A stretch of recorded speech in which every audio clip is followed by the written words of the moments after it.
Hi, I'm Indiana personal injury attorney David Holub. This video discusses the defense tactic in many cases, which is to delay the plaintiff's case from getting to trial. This tactic is a tradition that goes back hundreds of years.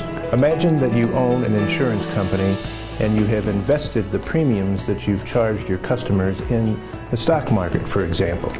The last thing you want to do is to give your money to a plaintiff in payment of a lawsuit. You want to hold that money in the stock market where it can make a good return on the investment. Some insurance companies have that particular kind of mindset.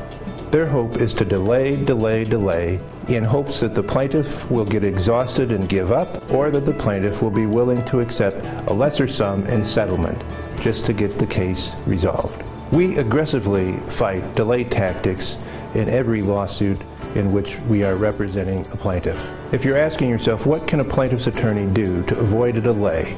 One of the most important things to do is to be timely on all of the plaintiff's obligations in the lawsuit. For example, our policy is to rarely ever ask for additional time to respond to any request for information that the defense requests from a plaintiff and is required to be provided within a set number of days under the trial rules. Usually the time period is 30 days. So we make every effort to respond timely within the 30-day time period so that we can go into court and ask the court for an order directing that the defendant also comply with the requirements of the 30-day time period.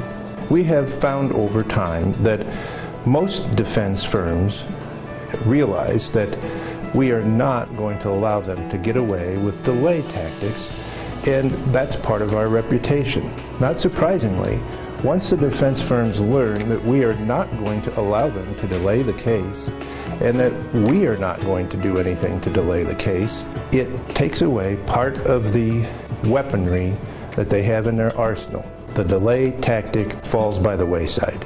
Now you know why the defense fights so hard to delay your case from getting to trial, and what we do to make sure your case moves to trial as quickly as possible. Check out our website for other informational videos.